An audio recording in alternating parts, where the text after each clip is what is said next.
Welcome to Trouble to Transformation, where we explore the stories and insights that inspire change and promote understanding.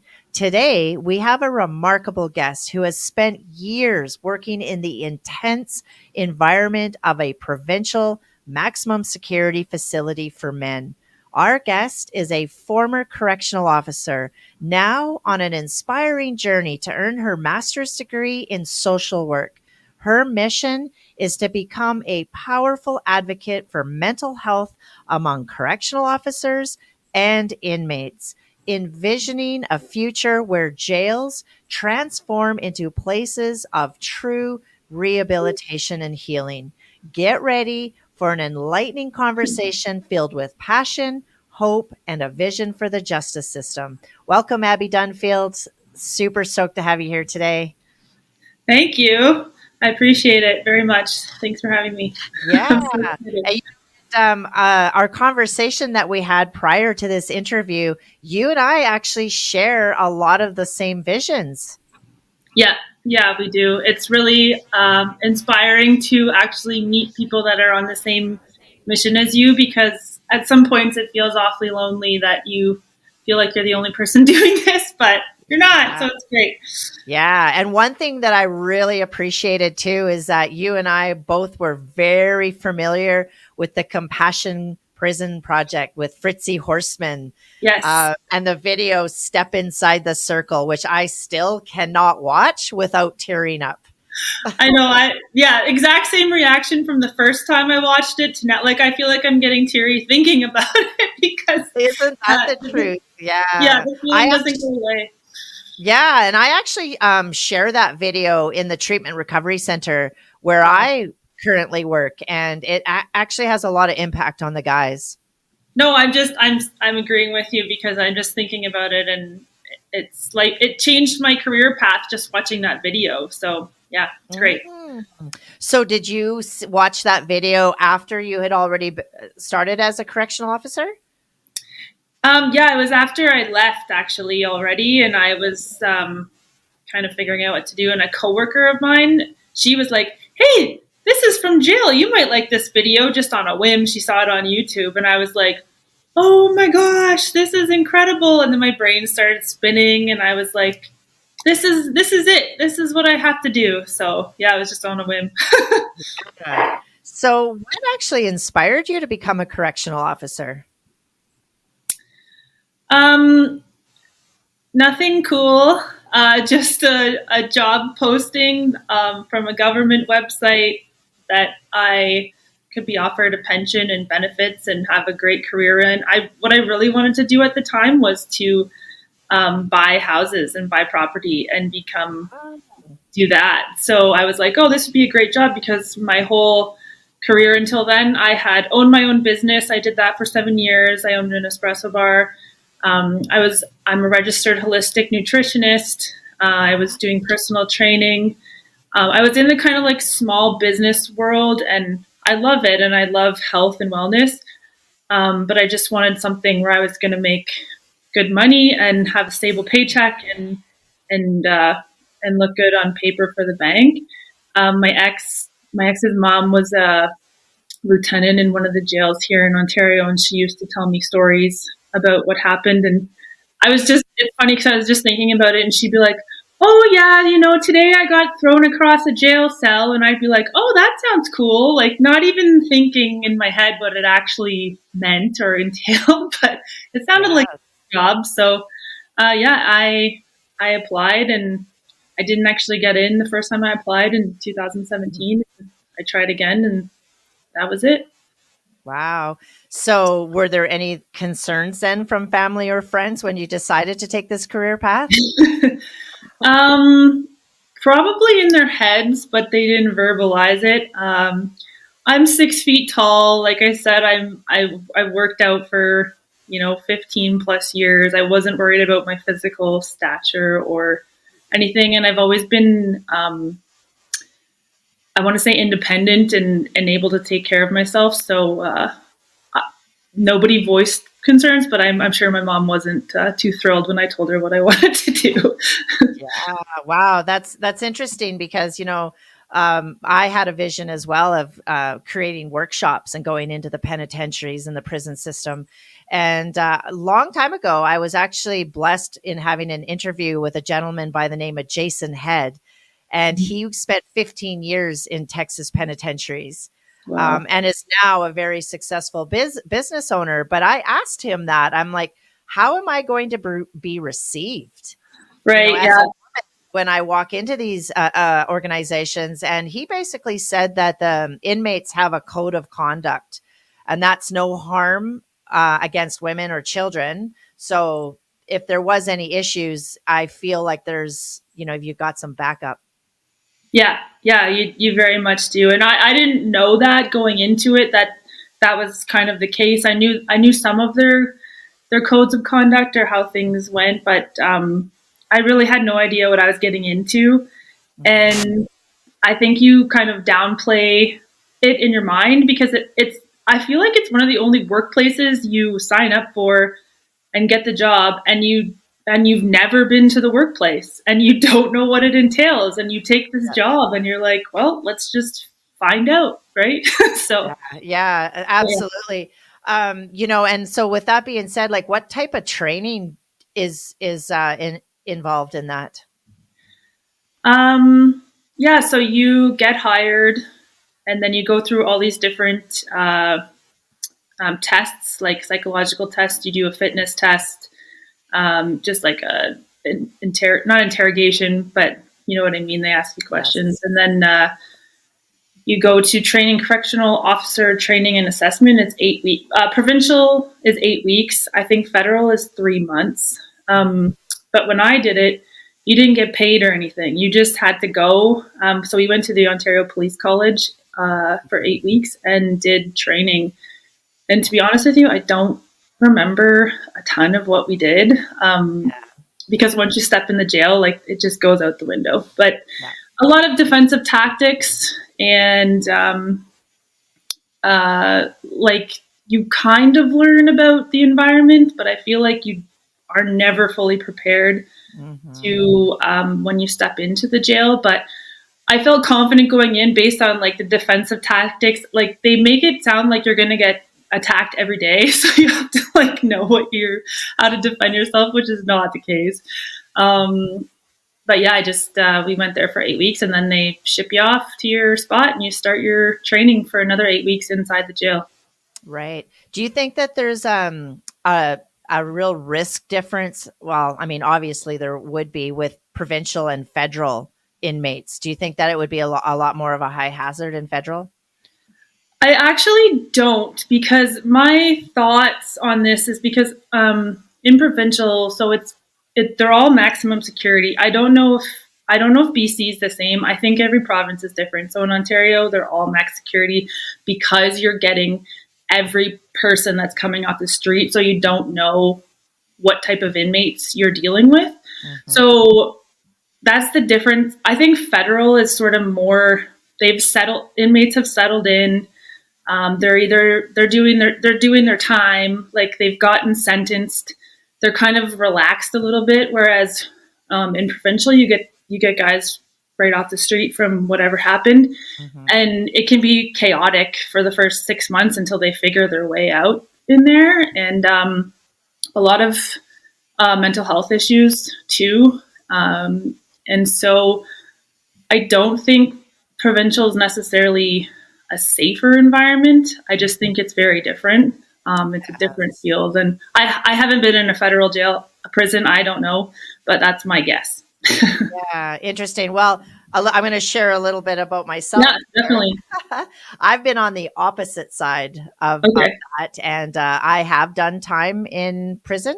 right. I was charged with federal offenses, which so then I had to I was in there with federals. Hmm. Some of those charges got dropped, thank God. So then I Hmm. was in provincial. However, I have to agree. The federal was way more structured. Right. Like you said, I really like what you said about the inmates had settled in. Hmm. So there was a bit of a hierarchy there.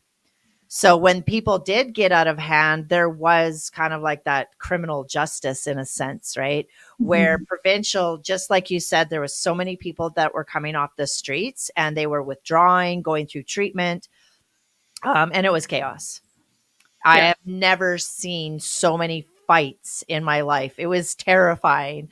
It was terrifying. So, In the women's side too, yeah. I always said I would never work with women, and I still to this day would never. I couldn't. It sounds like chaos. yeah, well, it was definitely chaos. And actually, in like my line of work now, I work with men. Mm-hmm. I work with men in the judicial system in treatment and recovery, and that is where my heart is. Like I'm so passionate about this work. So Mm-hmm. again, I was really excited about this conversation. So Yeah. now, going to work, what did a typical day look like for you? A typical day would be very boring. Like it's not nothing to talk about on any podcast. It's Mhm. sitting at a desk for 12 hours, reading your book, doing a round every 30 minutes, and just hoping that the day went by smoothly and nothing happened. I know every jail is different, and in some jails in Southern Ontario, you'd have 5 codes a day. Where I worked in Northern Ontario, we had maybe 2 a week, 3 a week. When it got really bad, there'd be more than that. But for the most part, you are sitting at a desk reading a book. Yeah. Um, that's where I really started trying to think to myself, like, how can I spend this time a little more productively? And then it made me think about what the inmates are doing. Mhm. And neither of us are doing anything. We're just sitting there all day. And it's like, this could be a lot more productive. So I Ah, started reading a ton of books.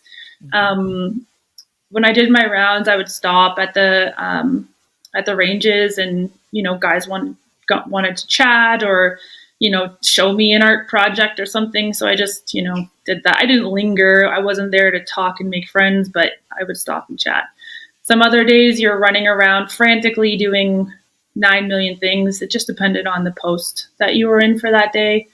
Um, you'd work either a 12-hour shift or an 8-hour shift, and that just depended. That was your shift length was dictated what you'd be doing that day. Mm. Yeah. So I really liked what you said about how you kind of interacted with the inmates, and they'd show you an art project and you kind of engage in some conversation, but kind of like drawing that line of like setting some boundaries too. So I'm just kind of curious about how did you handle the balance between enforcing rules and setting boundaries, but yet providing support? I think a really important part of that, and probably just life advice in general, is to be yourself. Mm. And I didn't fake I didn't fake interest, and I didn't fake being an asshole. So I was like, okay, that's great, Earl. Thanks for showing me that. Gotta go now. Like Yeah. the chat. I feel like it's the same with like, you kind of play off of the other person too and see, oh, they're asking me too many questions. I never answered a question about myself. The inmates knew nothing about me personally, but I would engage in them talking about themselves. And that's what I found was really helpful. They're like, I had a guy say to me, Miss, no one's ever listened to me before in my life. And I just stood there. I wasn't trying to engage or ask him questions. He just kept spewing it out, and I just let him talk. And then I'd say, thanks for sharing that with me. I'm around. And then I'd walk away. So it wasn't like a more relationship than it needed to be. It was like in and out. And also, I'd call guys out on their shit all the time. And I wouldn't let stuff slide. So it's like, I'd be like, yo, I know you're trying to pull a fast one on me here. I know what you're doing.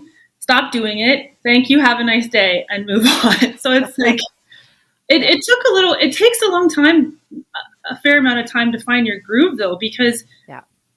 they're watching you constantly, and people are watching you. Your coworkers are watching you. They're seeing how you interact. And it's like, there is a balance between like, oh, I was a bit too lenient here or say this, but you're constantly learning on how to just engage at the right amount. And it does take work to make it balanced. Oh, 100%. I can relate to that because Yeah. empathy is a skill. Hmm. And it is a practice skill. We don't all just have all this like amounts of empathy for everyone. So sometimes by allowing them, what you're holding space for them, you're Yeah. creating a safe space where they can actually be seen and heard. And yeah, I really appreciate that. Right. Because a lot of people, I think, don't have that kind of empathy because I guess there would be a certain amount of, like, let's just say compassion fatigue Yes. or moral distress. And we don't Yeah. have any more room in there to listen to people sometimes. So yeah, it is important to have that balance. And I think that for the most part, most correctional officers don't have empathy. And Mhm. also, in my experience, people thought empathy was a weakness. Mm. So the fact that I was a nice person, I am a nice person, can be taken that I wasn't good at my job because I'd stop and have a conversation with someone when I really should just ignore everybody, do my round, keep my head straight, and just keep walking. So Yeah. it was tricky for me to find the balance, and then at some point I just didn't care anymore what my coworkers thought, and I was like, Mhm. I'm just gonna do me, and I'm not a people pleaser anymore, and so that really helped when I didn't care. Yeah. So just going back to what you said about some of the correctional officers didn't have that empathy, do you think that that came with like too many years on the job and they're just like they're full, there's that compassion fatigue, or they went into that position, with that authoritative idea where they're like, does that make sense? Yeah, no, I think it's a mixture of both. I think that people go into that profession with their eyes on becoming a police officer or law enforcement or something, and they think that they have to put on this like a power over authoritative position. And you do need that in jail. You Yes. need the different personalities. You Hmm. need the physical presence of male officers. You need the authoritative presence of male officers. You need the softer presence of female officers, and you need it all. So it's not like it's bad to be that person, Yeah. but you don't have to put on the fake you don't have to be fake about who you actually are. Yeah.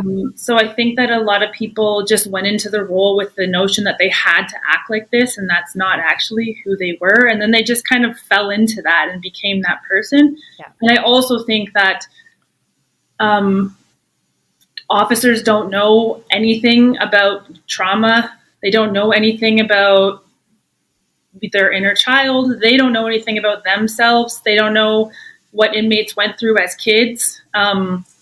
I know we've talked about that, and like I learned about your ACE score through the Compassion Prison Project at the beginning of my social work journey, Yeah. and it's like, yes, these events as you have as children affect you as adults, and they don't register that as they Mm. just register as like inmates versus COs. Yeah. Um, and you become very jaded. It happened to me too at the end of my time there. I was just like, I don't give a shit about anyone. I don't care. Don't talk to me. I'm done. And that was only 2.5 years. So imagine like a 20-year span. Like, Yeah. no, not good. Yeah. Well, and and you and I have shared some videos on Instagram back and forth too. And one gentleman that comes up is Hector Bravo. Yeah. And some of his experiences, it's mind blowing. Yeah. Right? So you definitely need that very strong, authoritative male role model, right? Because there is a lot of sociopaths in there. Yes. Yeah. And I totally understand the whole trauma, human development when it comes to trauma, Mhm. because I've had these conversations in the past with even law enforcement, and I'm like, what makes a criminal? Yeah. And a lot of people that don't understand trauma think that people just have these decisions Yeah. that, right and wrong. And it's not that easy. It's much more complicated because Yeah. when you're looking at the nervous system and these young little boys have experienced horrific trauma, And I Mm-hmm. mean all of the traumas, like the sexual abuse, mental, physical, emotional. Mm-hmm. The thing is, it's not a one time event, it's a multiple events Yeah. at every stage of their life, therefore shaping their brain and how they view the world. And Mm-hmm. that's when it gets really dangerous. Yes. Yeah. Yeah. But we Yeah. do need more holistic programs, in my opinion, right? We definitely need to bridge the gap between science and spirituality because, like Gabor Mate says, humans are multidimensional. Therefore, we need to heal multidimensional. Yeah. Yeah. No, and that's, to me now, spirituality is science. Like it's proven, and Yes. it's funny when I started paying attention and I'd see an inmate act out or begin to act out. I was like, I'm looking at a 10-year-old kid right now. His reaction to what's happening is that of a 10-year-old. And he's stuck there. That's where his brain is. That's the reaction he got from his dad when he was about to beat him up. And Mhm. now he's preparing for that in his brain. And I knew nothing about this. And this was just like my own personal insights. I didn't share this with any other officers because they would think I'm crazy for starting to recognize these things. And that's when I shifted my thoughts to like, I know I can do something else in this sector that is more than just giving these guys lunch and stuff. And that's when I shifted my thought to what I could be doing. So Abby, is there programs already in the penitentiaries and the prison system, like workshops? Like, I imagine there's mandated programs, but what do they have above and beyond that? Nothing. Well, okay. I left in 2020, and I still have friends that are officers in there, and we chat all the time. And they said it's gotten worse since COVID. Makes sense because they shut everything down. Right. Um, and when I was there, there was like a teacher. There was guys finishing their high school diploma, but in provincial, you could be in jail for like 2 months, so nothing ever gets finished. Ah, They have like mandated AA or NA meetings, mhm. but again, might not get finished. Nothing ever gets done. Ah, And I know in federal they have a lot more programming, mhm. um, but sometimes guys never go there. Right? They're just constantly in and out of the provincial system. So um, yeah, there's not much, and Mhm. it's funny to think about because not to go off too far off topic here, but since I've been getting back into the swing of things and trying to get back in, like we can discuss my career path later on, but Mhm. just being on LinkedIn and social media, all these people are talking and you see it's like, oh, I attended this conference of all these policymakers and this was a great day and we did so much. And it's like you looked at a PowerPoint presentation on what could be done. Nothing is actually being done. And most of you have never stepped foot in a jail, but you're going to make all these policies and programming for people that you know nothing about, or you think you know something about because you went to university and got a degree in psychology, like, You're speaking my language. oh, I'm like, okay, I like your conference. I like the pictures you've taken. Now go inside the jail and talk to these guys in solitary and talk to these guys in PC and see what they need and want because you don't have any idea. So that's my frustration with programming and policies right now. Yeah, I share that frustration because the organization that I work for, I'm not at liberty to say where it is because we sign a contract with social Yes, media and stuff. But we for just did a sure. 3-year study because we have all the data that we upload into a social science program, and then we get the analysis of that. And a 3-year study with the program that we have, which is treatment and recovery, mandatory 6 months. And there's Mm-hmm. lots of courses like healthy relationships, anger management, life skills, you name it. There is an 89% success rate amongst people who have had 70% are violent offenders and 80% have served a minimum of 6 years. Mm-hmm. So these programs do work. Mm-hmm. Yeah. Yes. They have to want to be there. That's a huge part of it. But most guys are screaming for help. Most guys I Yes. talk to were, they put on a tough guy front, but when they speak, that's what one of the benefits of being a female officer is, because they kind of like put down their toughness often. Most of the time when they were out of the range or alone, and they would Yes. just talk about it, and it's like they're just these little kids inside screaming for help. So yeah. Yeah. It's interesting because that's what I am at the facility. Is I am a counselor. Mm-hmm. Counseling is not mandatory for these guys. However, we have 60 beds, and I have a minimum of 20 people that are on my list every week that come regularly for Yeah. counseling. Yeah. And some of them, I'm actually doing breath work, meditation. A couple of them that I've got a good rapport with now, we've been doing inner child work. But a lot of them, I start with the nervous system. I actually explain to them about human development and how their brains are shaped and their internal alarm systems are broken with the neuroception. And because I mean, they're out on the street and it's very violent. So it's not just perceived threats, it's real threats. Mm-hmm. Yeah. And I've actually consulted and collaborated with ex-military, former military guys that are now therapists, Cool.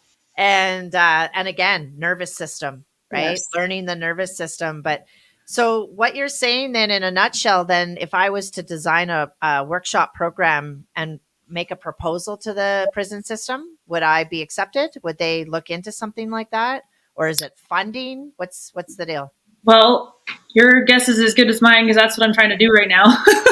Yeah, yeah. I'm creating a program right now for correctional officers to learn about trauma. Ah, perfect. And I'm trying to find the avenue to get in and how to spin it to them, so that you have to like tell the government why it benefits them, not the inmates or the correctional officers, why they're going to look good if they do this program. So Yeah. it's like, um, yeah, I'm just working with writing our local MPs, getting Parliament involved, and trying to get in that way, or just like, it's just networking and finding a name, and getting in there. But yeah, that's my goal, is to create programs similar, very similar to the Compassion Prison Project, um, Yes. with their inmate trauma programs, and then also the starting with the correctional officer programs, because they need help, man.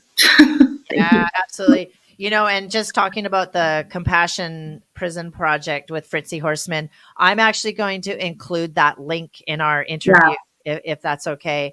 I Oh really yeah. think, yeah, I really think that people should watch Step Inside the Circle. It's a Mhm. 7-minute video. It's incredible, Yeah. and that's what brought us together today. Yeah. Is that video, ideally, right? Yeah. Ideally. Yeah. So now, within, like, being within the facility though, was there ever any times where you felt like you were not safe? Not with inmates, never. Like we No. were talking about earlier, they have a code. They would never, nothing physically would ever happen to me. Hmm. I have a couple other stories that are crazy in retrospect. Um, this one, this isn't to do with the inmates, but it was a really mind blowing story, and I'm going to shorten it. I was in A&D one day, that's admitting and discharge, and there was an inmate down there, um, really normal, normal, first time offender, doing his time, like nice guy. And I'm like, oh, what are you doing? He's like, I'm getting shipped out. And I was like, what? Why? And he's like, I have no idea. You only get shipped out if you're violent, something's wrong, you ratted on someone, or something happened, and you have to go to a different one. And I was like, oh, that's weird. So I left, came back like 20 minutes later. He written me a letter.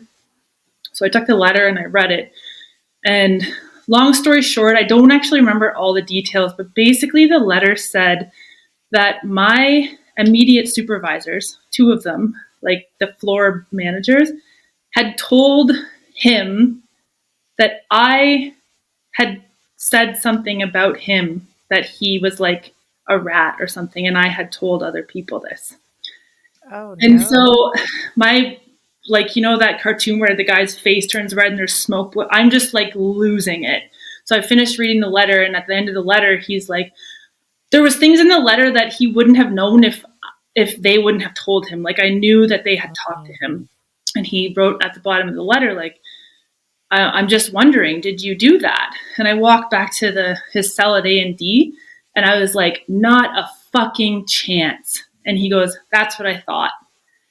And so my brain, I immediately marched to the deputy superintendent's office, and I was like, what the fuck is this? You know?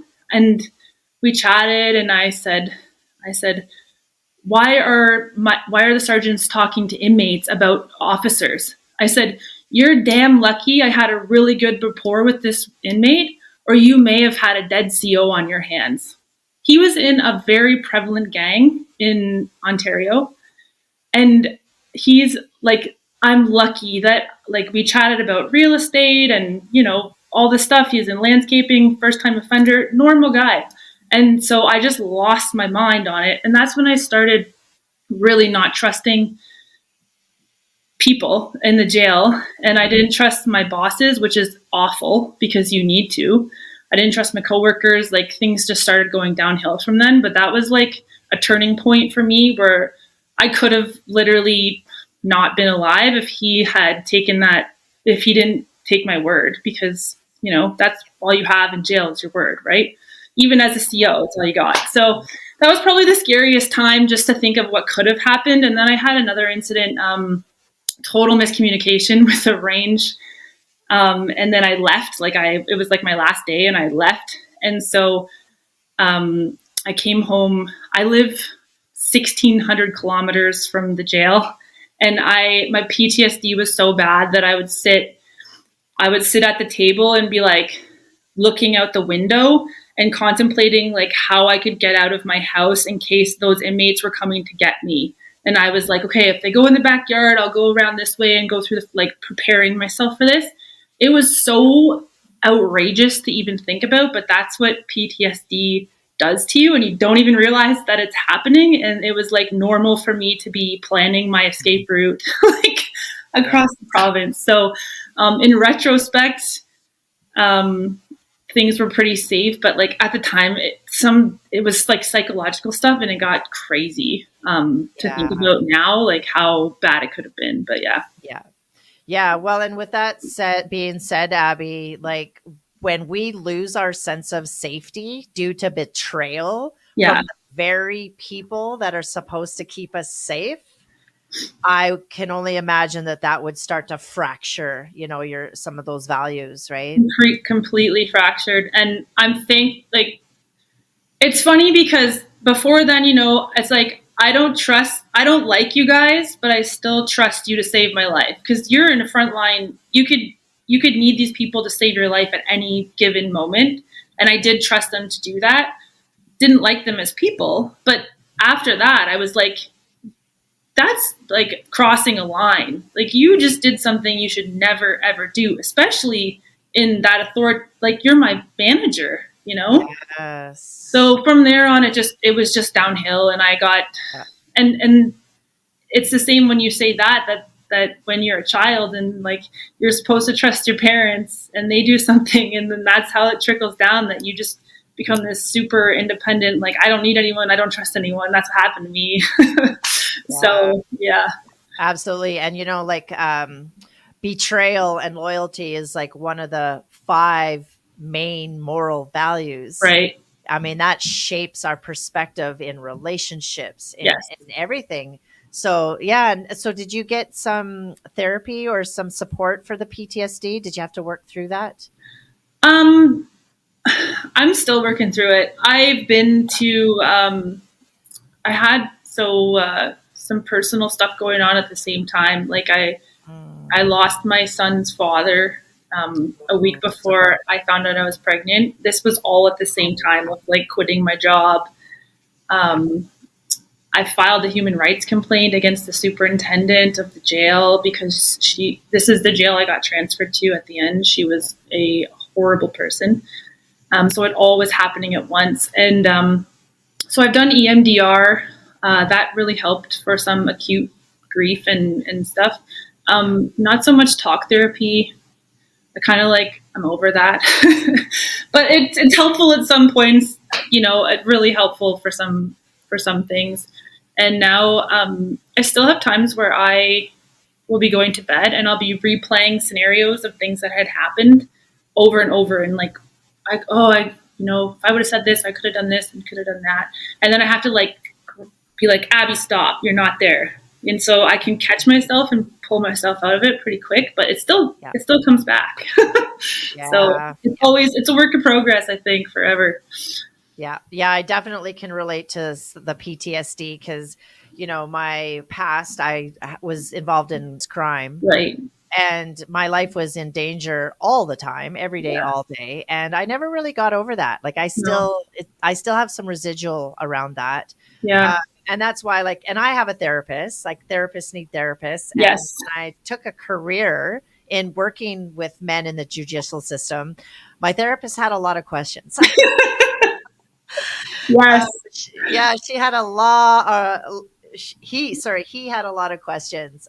He was wondering if I wasn't in a recapitulation where I was trying to relive those horrible experiences and try to control the outcome and whatever. But here we are. Do you feel like when he said that you were like, oh, wait a second, maybe I am, or no? You know what? There's probably a little bit of both in there. Not only am I healing my own childhood traumas by helping others, Yeah. because every time one of these men come through the doors, I see a little bit of myself in them, Right. right? Yeah. But I mean, just going back to your situation though, like I can't imagine how vulnerable you must have felt though. Like, wow. It was crazy. And then on top of that, trying to um like, I don't know how to explain it, but make sure in my head I had to make sure that I was like, oh, worried about what they were going to think of me. Mm, Like the officers, not the inmates, but like people think I'm weak and, naive and, not a good officer or whatever happened. yeah, And they make up these things about me. That took me 3 years to get over that. Not yeah, three, maybe two, but yeah, just like worried about what people would think. yeah, And I'm finally at a place that I'm like, I don't give a shit what you think about me anymore. And exactly. it took me this long to talk about it and to engage. And I think the universe does a really good job at like giving you things when you need them or when you're ready, and things don't happen when you're not ready. So it's like, it took me this long to be able to have this conversation with you and start Yeah, working towards my new career path. yeah, yeah. But yeah, it was the same with the childhood, like thriving on chaos. And then I'm like, do I want to go back to the jail system because I love chaos and I need it again? So it was me asking that question too. And I'm like, well, maybe, but I don't think it's that bad anymore. Well, thank God that some of us want to do this work. Yes, I know. Some of us are not cut out for it, right? No, no.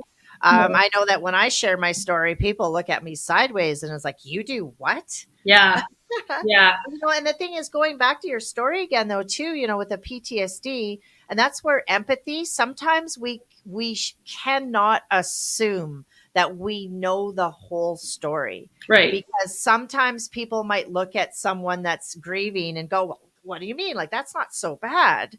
But it's like a stack of all these things, Yeah, right? That now blows us out of our window of tolerance. yes, So we can never assume that we know the whole story. Like there's no. always something going on that we might not know Yeah, about. yeah. Yeah, it's Yeah. funny, even in my own personal life now, it's just totally taken a turn. My best friend and I, we used to like gossip and do the average 20-year-old, and now we're like, well, I'm sure this person's going through this and this, and we don't know about their childhood, and like our conversations have Yeah. evolved and from gossip to like Yeah. the empathetic, like there must be other stuff going on. So Yeah. And but that's the reality of it. yeah. That truly is the reality of it. Part of my job is I do a reintegration plan for these guys. Hmm. And so when they come into the facility and they're new, we have to go through a series of like some data collection, right? And man, like it's horrific. Yeah. It's really, really sad. Like, I can't count on two hands how many times I've left that facility crying my eyes out because I'm so frustrated. Yeah. And I want to help them so bad. You know what I Yeah. mean? Like, to the point where I almost empty my cup because I'm just obsessed now with doing this work. Yeah. Yeah.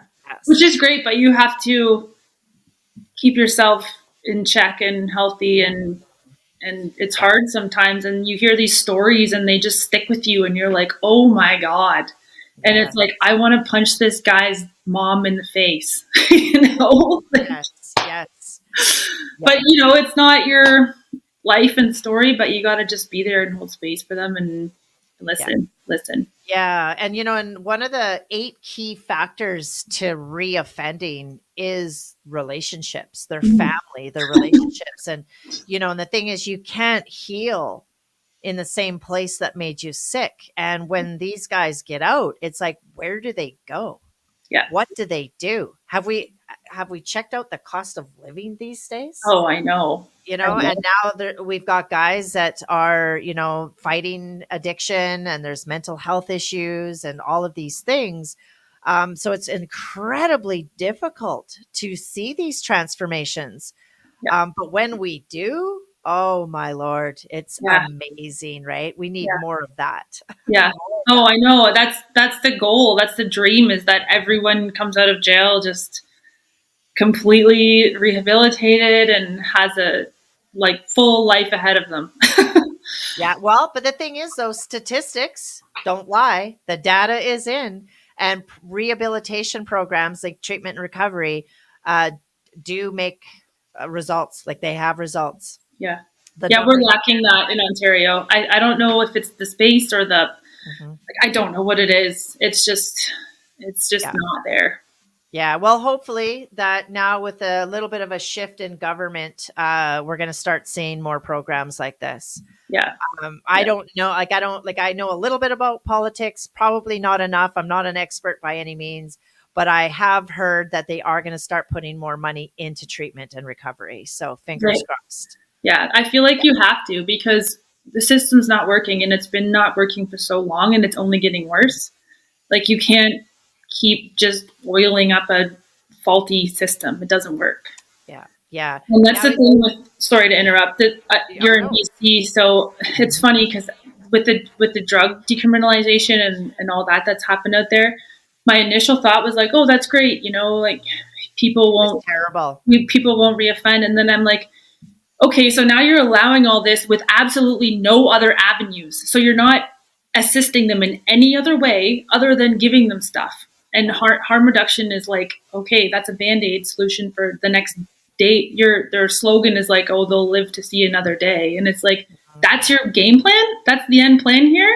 So Yeah. just like let it all happen. Sorry, it's just a rant, but it's like Oh, the I'm long term of what they're trying, they don't have any long term plans. It's like, let's just keep throwing band-aids on this because we yes. need to look good, and it's not working. Yes, it's so true. And when they decriminalized all those hard drugs, most of our BC safe supply ended up in other provinces. So they Yeah. definitely ended up in the hands of drug dealers and Yeah. organized crime groups. Yeah. So it actually kind of made it worse. Yeah. And I'm not too sure if you're aware, but just like within the last few weeks, BC in Falkland had one of the largest drug busts in Canadian history. That is all tied. It was over 95 million lethal doses of fentanyl, Oh my which I think was gosh. about 350 kilos. Wow. Then there was like a ridiculous amount of methamphetamines, cocaine, MDMA. Like, they had it all. Yeah. And Wow. we're talking in a rural area in BC, like farming communities. So it's getting Wow. incredibly dangerous. Yeah. So Yeah. something has to be done. Yeah. And I, like, don't quote me on this. However, my understanding is that when they did the harm reduction, like the decriminalization, that BC was trying to adopt the European model. I do Yeah. believe principles. Yeah. Yeah. Yeah, and but they were missing a very important component of that, and that was recovery and Yeah. then work placement, where companies were getting incentives to hire guys, Yeah. and we didn't see that part. No. So That's the key part. That's the key part. That's the part of what I learned on my own in jail was most of the people that are in jail are mhm. there for because they have no sense of purpose and they Yes, have no support and they have nobody in their corner saying, "Yeah, you can succeed at life." And yeah, that's it. And that's why I don't necessarily think everyone needs to go to like hmm, to psychotherapy or talk therapy or do sitting down therapy. It's like give this guy a job, give this guy a hammer and send him to a construction site and tell him he did a really great job that day and he's fixed. Like yes, it's just it's not I shouldn't say it's not hard. It's very challenging and every single person is different, but that was the main thing is just like we're wandering around with nothing. So it's like, oh, okay, I could go do something and become part of this gang or become do this, petty theft or whatever. And it's like, so I can be somebody because then I have a purpose. And it's like, yeah. so that was the very simple thing that I found out very quickly. It's just like a lack of purpose. Yeah, I agree with that Yeah. 100%. Because some of these guys that I've worked with, all they've ever known is to sell drugs. Yeah.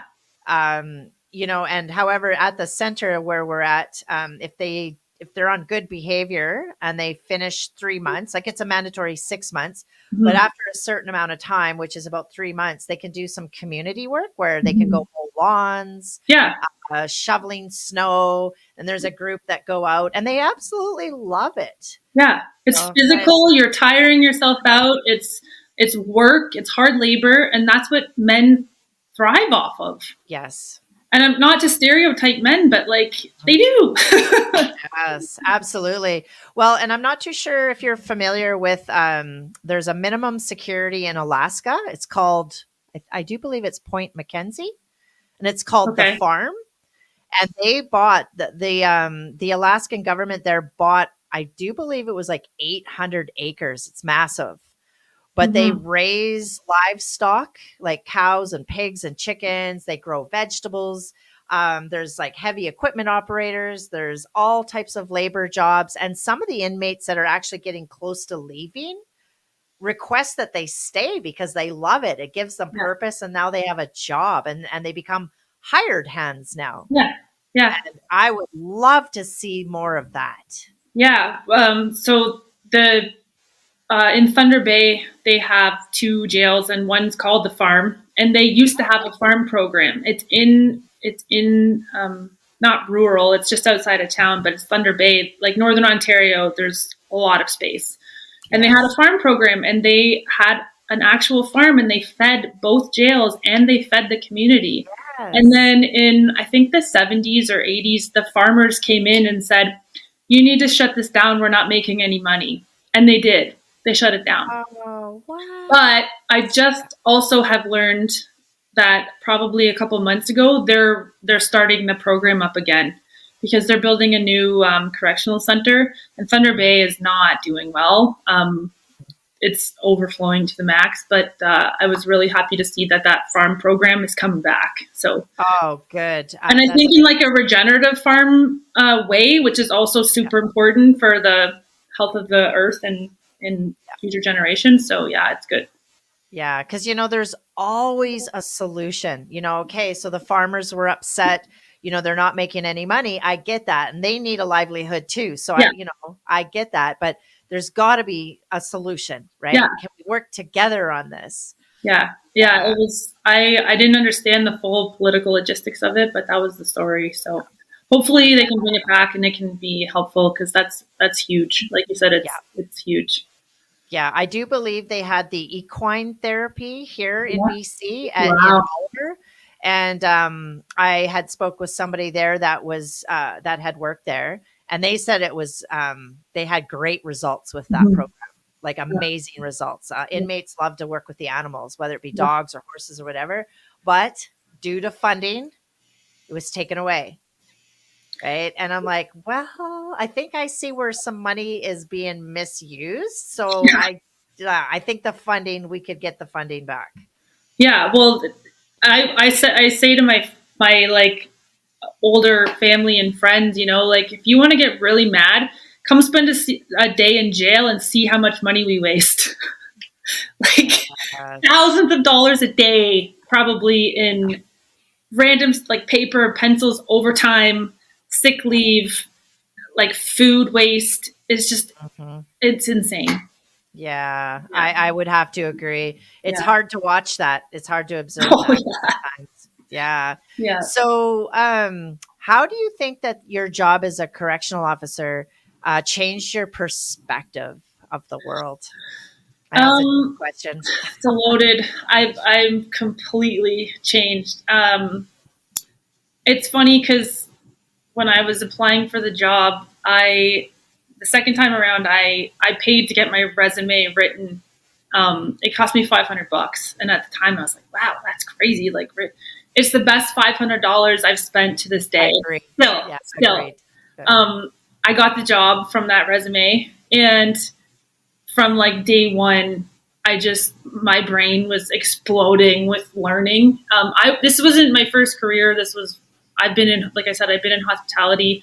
I know how to like wine and dine people and schmooze, and like I know a lot about health and wellness, and this was just something I have never the level of trauma. Like I didn't even really know what trauma was before I started in jail. The number one thing I think for me that has changed, I remember the day that it happened. I was struggling with another female correctional officer who just had a chip on her shoulder. Like she was the C word to the extreme. Mhm. And, and I was trying to be nice to her, and she was just not having it. And I went back to my desk and I was like, I don't need these fucking people to like me. And that day just flipped, like from being an avid people pleaser, wanting everyone to like me, to keep the peace, everything calm. And I was like, fuck that. I do not need this. And that was like a life changing moment in the span of like 30 seconds. So losing the people pleasing and then just learning about people, learning about different personalities and what has happened to people, and like, and it's just, yeah, it's just an environment that's like you can either use it to your advantage to learn and grow, or you can just become a monster. So Yes. yeah, Yeah. I found that, and also with just it was the most toxic workplace I've ever been in my life. Mm, And I can see why now looking back, and it's like yeah. maybe they weren't all terrible people, but like the environment is not conducive for like love and flourishing, and like it Yeah. wasn't great. So Yeah. yeah, tons of learning, but the people pleasing was probably the most predominant. Yeah, it's just unfortunate that it has to be from the lens of your coworkers. Hey, Oh, like, brutal, yeah, just yeah. brutal. And it's funny because I'm like, part of me is like writing this program and doing, and I was like, why do I even want to help these people? They're just monsters, in my head. And I know that a lot of COs that have gotten out of it feel the same. My ex was also a CO, and he was in for Oh, 22 years. He was okay. actually my training officer, and we dated long after I left corrections. But he was like, people should be in for maximum 10 years in the prison, and then they should have to go do something else. You shouldn't be in that environment because he has such bad PTSD. Like, he can't be in busy environments, he can't be in like crowded spaces. Like, he still, it's really bad. But all of his friends, like, he had to leave on medical leave for a torn Achilles. Nobody Mhm. calls him anymore. Like those buddies that are your lifetime pals, that you've got each other's backs, and you go into battle together, and then it's like people just disappear once you're out. It's like Yeah, nothing. You don't matter anymore. So it's yeah. been it's been really tough for him too. Oh, that's too bad. Yeah, because you Yeah. think that you would have like a brotherhood, a Yeah, sisterhood. exactly. Like forever. And he's like, two people call me still. Yeah. That's it. Out of like 15 guys. Yeah. Yeah. And I mean, and I'm not well versed in this at all. You would obviously know this, but is there like a super high rate of suicide amongst Oh, correctional officers? I talked to my friend this year. He works in Ottawa, and I think this was about a month ago, and he said it was just had been the eighth person this year. One Oh, year, eighth yeah. person he knew that Yeah. took their life in Wow. corrections. It's Yeah. it's like astronomical, and I Yeah. know that's in all like law enforcement and first Yes. responders is tough, but it's a different thing when you're enclosed in that building and you can't leave. Like, police Mhm. officers, firefighters, they're out and about and they can come back to their office and do their paperwork. You're in that jail your entire career and you can't Yeah. leave. You can't even go outside for lunch. You can't go for a walk. You can't use your phone. You can't talk to anybody on the outside. Like you're in jail. So it's a different thing. Yeah. Yeah. No, I could totally understand that because I mean, you're under those fluorescent lights. There's not a lot of natural sunlight, you know. Mold, like they're full of mold. The Yeah. water's terrible. Like you start eating the inmate meals because you forget your lunch and it's Yeah. not good. That's a Institutional whole nother food. podcast. Yes. Yeah. Yeah, and I mean, and I've heard lots of stories and watched content on social media about the rogue guards, and even the men that I work with too, they tell me all the time that some of the COs were bringing in drugs and it's like, yeah, like that's a thing and it's serious. Like what in the hell goes on? Well, that happens. So part of the reason you just made me think of it, that thing with the incident with the letter that guy wrote me, was because there was an active investigation. Somebody was bringing drugs in, Mm, and people just started. That was the other thing. It's like, I think it's this person. I think it's this person. I'm pinning it on this person, and then you're walking around on eggshells, being like, What did I do something wrong? So I was, I'd drop off a towel to the range and like shake it out and be like, "There's no drugs in here!" Like before I handed it in, because you're just so paranoid. yeah. The guy ended up getting caught, Mhm. and he got charged, the CO. But it's like, I just don't understand. I understand how you could get lured in if you're not in a good space in your own life, Yeah. but it's the same like reason why people get involved in crime. You have to have a strong, or if you're financially not doing well or something. But Yeah. it's brutal, and the repercussion of it is like all these guys started doing these really crazy drugs, and the level of violence just skyrocketed, like through the Yes. roof. We found a huge hunting knife, like legit hunting knife in a range. A guy got stabbed like 8 times. That was brought in by him. Like it was not. You're not doing anybody any favors beside yourself, but you're also not doing yourself a favor because you're gonna get caught and your life's Yes. going to be miserable, and then no one's going to be there to save you. So it's not good. Yeah, and that's a big piece of where the moral distress Yeah. comes in. It's because, the people that are trying to make a difference, such as yourself, now is witnessing the shadiness of other people's non-values. Yes. That's really hard, right? Yeah. Because sometimes it's like, well, what do I do? Who do I talk to? And then it's Nobody. almost like you have to be a rat now. Yeah. Yeah. Or just not say anything to anyone. And then it's Which like, is really hard though, right? Because yeah. that's your moral value system that you're basically abandoning. Yeah. Well, that's why I was proud of myself for when I did get that letter and I went right to the deputy, and I was, because old me would have like sat on it for days and been like, oh, I don't want to cause an issue. And I could just like, you can just go away. Nothing's going to come of it. And I was like, what the fuck is this? Like you got to stand your ground. And then it makes you become kind of a hard ass. And it's like, I don't want to be like that. But Yeah. the Yeah, environment, yeah. yeah, and even in in my time when I was living that lifestyle, when I was serving time, I couldn't believe the amount of drugs that were in there. Oh, yeah. Like it was mind blowing. Like Yeah. everything from heroin to cocaine, like you name it. And then one thing too that I wasn't really all that aware of is the abuse with the pharmaceuticals. Oh, yeah. Hoarding. Oh, wow. They use pharmaceuticals for currency. Yeah. Oh, Suboxone. Suboxone's a huge one. We're always finding that shit where Oh, people really? tongue and cheeked it Yeah, and then spit it out and sell it and trade. And oh my God, I'm like, what has this come to? I know. But the thing is too, though, that once the um, nurses and COs and doctors, they start letting it slide very slowly. You can't, because once you let it slide, then that's you're sliding like down, Yeah. and then you can't ever get back, because then you'll cause a riot, you know.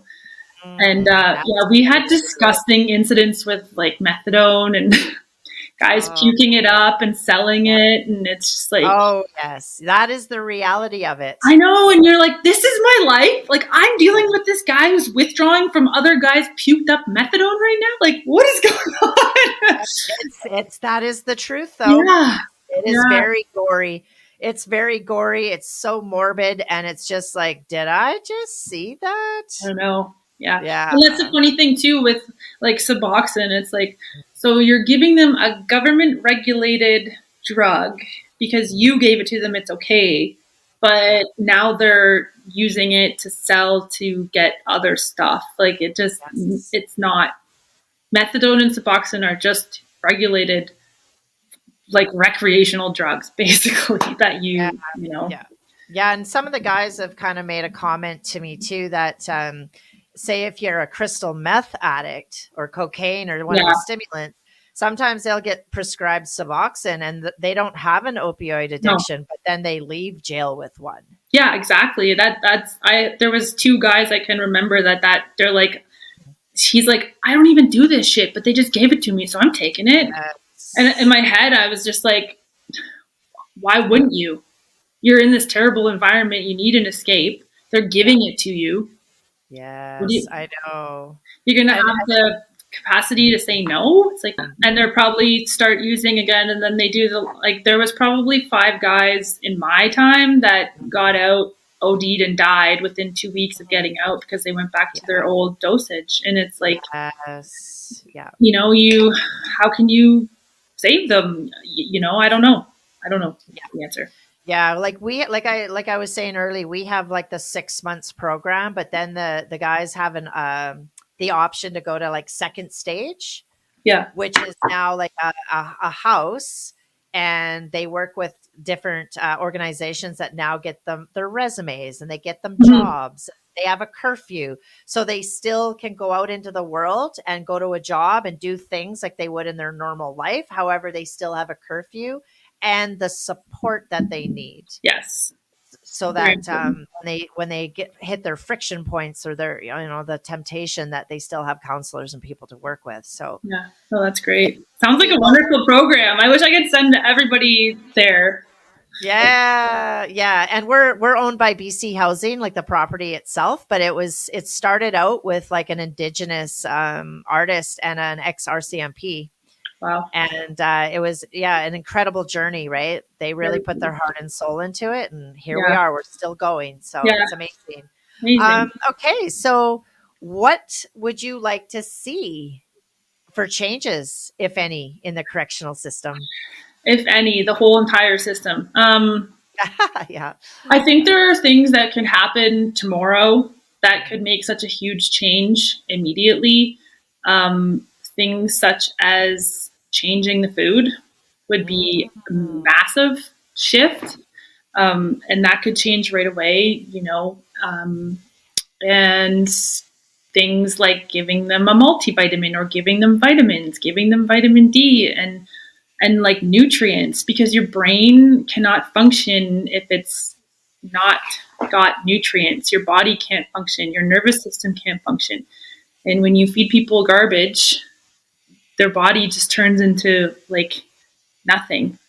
yeah. Nothing productive. I'm losing my words here, but You're speaking my language. You yeah, absolutely, just yeah, change the I food. agree. Change the fucking food. Yeah. But guys would get smart and they'd order like I think it was halal, and there was another one, or like gluten free. So you get like a real piece of fish, and it's like an Mhm. enclosed package, and you get vegetables. Like vegetables are a rarity, and it doesn't make any sense. Mhm. So that the vitamins and design. The space issue is an issue for sure in provincial. Um, like we don't have the outside space, but people need sunlight. People need to go outside. I found when I was up north, like, not to get too into my personal journey, but towards the end when I was feeling so defeated and down, I would go for a walk in the woods every day. And that was like my saving grace. Like I needed to be in nature and connected. And that's when I started really tuning into like my spiritual side and like, you know, I'd hear my grandpa's voice in my head, and I was like, "Okay, you're here. Like, I'm gonna be fine. The universe has my back. Like, everything's gonna work out." But I had to be in that space of like nature and water and just there, and that's not available when you're in jail. So, finding some sort of like outside space, programming really needs to happen. So, if I can have any, like, I'm gonna fix it. I'm gonna do it. I'm gonna do it in Ontario. Start. Yeah. Yeah. And then we're going to expand out and that and just simple things too. Like I think in federal, you are assigned a caseworker. Why aren't guys assigned a social worker from the first 30 minutes they get into jail? Yeah. Like the highest rates of suicide are in like the first 72 hours. Their brains are spinning, right? So if you're a first time offender and you're going into jail, you're scared shitless. Why is there not a social worker there for you when you get there? You know, you go to the nurse's office and you say, "Are you going to kill yourself?" "No." "Do you hear voices in your head?" "No." "Okay, you're good. See you later." And then you're sent to the range to like fend for yourself. And I'm not saying you have to like, you know, it's not like a hotel where we're taking them to their bed and, you know, here's your turn down service. It's like, do you want to go? Let's go sit in a room. And you don't have to talk to me, but I'm going to be here. And if you want to ask me questions, if you want to talk, if you want to let it all out, go ahead and do that right now. And then that social worker follows them through their entire stay, through like however long they're there for. And you can develop a rapport with that person. Yeah. So I think that would be a huge benefit. And then obviously the things that are not in the jail, like bail, the bail stuff and the probation rules, they're absurd. Like you're going to tell some guy that he can't drink who's been dealing with alcoholism for 35 years and you see him drinking and you throw him back in jail. Well, no wonder the jails are overrun with people. This guy's walking down the street with no support. It's like, to me, it's like telling a type 2 diabetic that they can't have treats and sweets or go to McDonald's or they're going back to jail. It's the same thing. It's yes. You can't just stop, right? Yes. So wow, that was a very good analogy. Well, yeah, it's like essentially the same thing because at that point it's like beyond their control. Yeah. Yeah, I could talk about this all day, but those are just a few pointers. And this is, I wanted to ask you this question because I might be in a different like category than most people who want prison reform, in the sense that I think that sentences should be much harsher, because the way that it is now, you know, you commit a violent crime, you go to jail, you get out on bail in 2 weeks. What good does that do anyone, including the person who did it, you know, or didn't do it? But it's not doing anybody any good, especially if you're a repeat offender. Like first-time offenders, I get that there's like a gray area. Yes. But it's like jail should be a place of opportunity and healing, and that person needs to spend the time there to be able to make that shift in their brain, because you can't do it in 2 weeks. So most people are like, "Oh, abolish the prison system," or, you know, people shouldn't be in jail. And it's like, no, I think jail is a necessity. And I just think it could be such a better learning curve for people and a better experience. And, you know, people need repercussions for their actions. Like you're an adult. I know that what happened to you in childhood is not your fault, but now you're an adult and you need to take accountability for your actions. But here's all the support we can give you to help you work through this. So that's my dream scenario. Yeah, no, and you know what? I agree 100%. You do? Okay. 100%. And the reason why is because our 3-year study that we just got back, the analysis of that was that when guys leave early, like 3 months or less, Mhm. there's only a 53% success rate. Yeah, When exactly. they stay 6 months or longer, now we're looking at a 93% success rate for those that are not, don't have criminal charges, but are into the addictions. Right. But then with the criminal offenders, we have like an 89% success rate. So tell me that that doesn't work. Yeah, I know. It does. Yeah. Yell it from the rooftops. Yeah. Like it works. And you have to give them you have to like give them a nudge, when you give your kids a nudge and you're like, you got to go do this.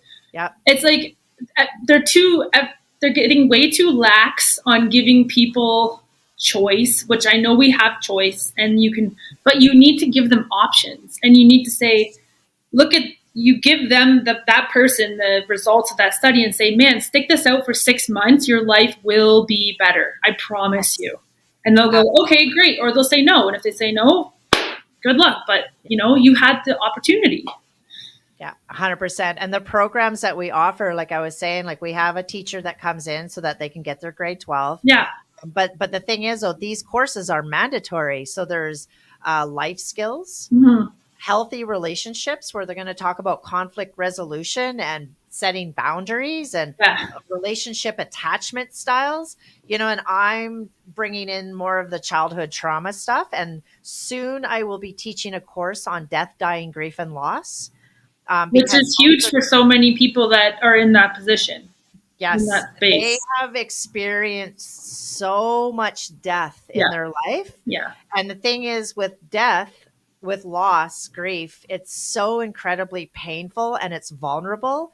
And that's like that anger iceberg. I don't know if you've seen the Yeah, anger I iceberg. have what you see. Yeah, the And top. yeah. Yeah, the 10% is what we see, which is anger. Well, of course, they're going to act out in anger and violence because everything below the surface is incredibly painful. Yeah. And And vulnerable, and they don't want to show it.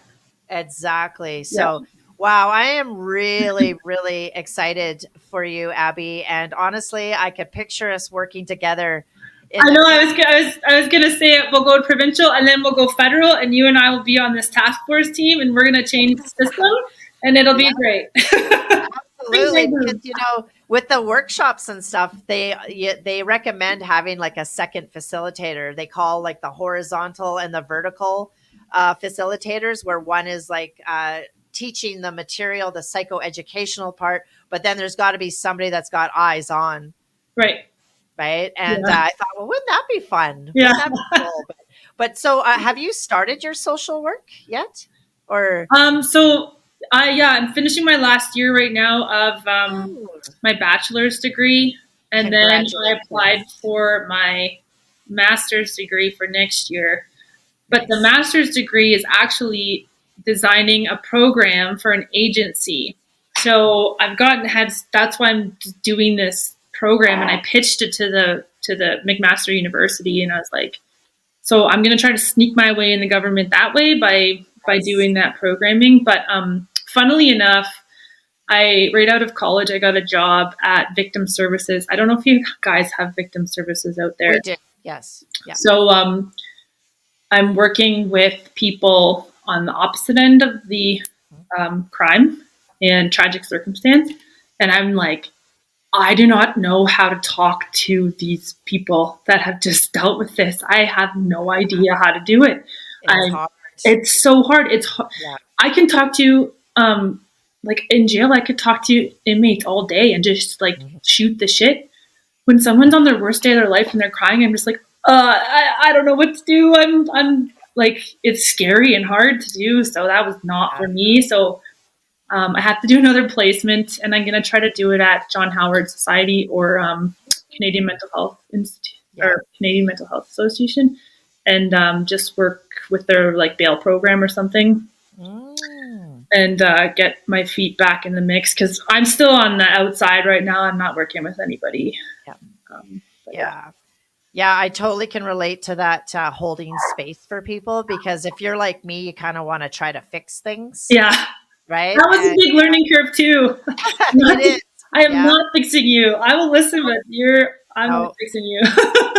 Well, and I'll admit that sometimes, and I even tell the guys this too. Sometimes I'm like, I get attached to your outcome, you little Oh, for shit, sure. Yeah. Yeah, for sure. right? So I Yeah. kind of tend to try to be the fixer, Yeah. but when someone is really grieving, it's just about holding space, Yeah. right, and just being present and just Yeah. not just sitting with them. That's really Yeah. all they need, is to be seen, to Yeah. be heard. But it I'm was, actually taking a grief course soon. oh, really? Yeah. Yeah, And you might going be through interested in grief, your own grief, you were like, okay, when I lost my partner, and that. um, you go through it, and you can, not to get off topic again, but it's the Oh, stages you go through and the thoughts. You're like, yeah. if you haven't been through that, you're and the person's like telling you that if they just do something differently, that person will be fine. That's what happened to me. I'm like, okay, if I just go drive up north and like go get him, he'll be fine, right? He's gone. He died like 3 days ago. My brain is not comprehending that. So to go Yes. have gone through stuff yourself, it makes it easier, but yeah, it's Yes. still so hard. Yeah. Yeah. And like the stages of grief is not linear. No, Like it's not linear. Like we no, would love to think that it is, but it absolutely is not. And you no. can go back and forth and it's one great big squiggly line. It's Oh yeah, not a straight line. And the thing is, the trick is just to meet them exactly where they're at. yeah, yeah. Right. And yeah, and I'm really looking forward to teaching the grief course, because whenever I do the intakes, it's trauma and major losses. Mhm. Major That's what losses. Yeah, sticks out the most. Yeah. yeah. Well, you'll have to keep me updated on your journey, Abby. Please stay in I will. touch. Yeah, I don't think this will be the last time we're talking, but No, no, no, no, not at all. So, and do you feel complete? Do you feel like we covered all the bases? yeah, I've got a million stories to tell, but it's not.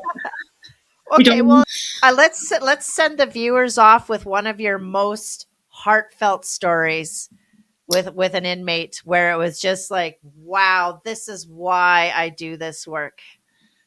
Oh man. Um, there was a guy in he was in GP and general population, tough ass thug, like gangster, tough guy. And he went to solitary. He went to seg, and I was working in there. So in seg, it's just one on one. And he started crying, and I was like, "What's going on?" I don't remember his name. I wouldn't say it anyways, but I don't. I'm like, "What's going on?" And he said, "My whole life, Abby, I thought I had HIV. I was diagnosed with HIV. The doctor said I had it. I said, "Oh my God." He's like, "Yep." He said, "I've tried to kill myself twice." He gave me his whole story. He said he's never had a steady relationship. He can't tell people anything. And then he tells me that because he had just come back from the doctor, and he said, the doctor just told me that I don't have HIV and I never had it. And I said, "Are you joking me?" And he said, "No, I've tried to take my life twice." He gave me his life story in the span in like he had 2 hours out. He was out for the 2 hours, bawling his eyes out the entire time. I just sat there and listened to him. And at the end, he was like, "This day has changed my life. And thank you so much for listening. And I'm so thankful that it was you here today. And I could tell you all of this stuff. And I'm going to change my life. And this is it for me. I'm done. I'm done with jail. I'm done with this lifestyle. I'm fucking done. And thank you for being here." And I was like crying. I'm in my uniform. Someone's relieving me soon. I'm like, "Oh my God, like I have to get myself together here." It was the most like earth shattering life story I'd ever heard in my life. And I was like, Wow. okay, this is why I'm here. This is why I'm here for. It's like literally holding space for someone when they feel vulnerable, because this is Yeah. crazy. So That is unbelievable. And the fact that he tried to take his life not once like, but twice because he was told that he had because HIV. of a misdiagnosis Yeah. or whatever. Wow. And same thing, couldn't hold a relationship, didn't feel comfortable ever telling anyone that, like carried around this shame. Like how much shame Yes. did that cause him? So yeah, it was pretty. Shame is a huge Yeah, piece yeah, within the judicial system, right? Because yeah, these guys, like, eventually the switch goes on, and They want to get their kids back. They Yeah. want to restore relationships. And there's so much shame in that, Yeah. right? Yeah. Yeah. Yeah. Even like I say, I just think of like a drunk night I had in my 20s, and you get home and you're like, oh my God, what did I do? And that Yeah. lasts for a day. Think of that as your entire lifetime, adult life. Yes. And Yeah. that's you walking around like that. It's awful. Yeah. Yeah. Yeah. Yeah. Well, it's amazing work, Abby. You too. Thank you. Yeah. I'm so excited for you and Yeah. me Thank and you. this journey. Yeah, absolutely. And like I said, I'm super excited to see what the future brings. And, I think that maybe we should jump on one of these again in the Yeah. future. Okay, Abby. Well, thank you so much for your time today. And yeah, we'll be in touch.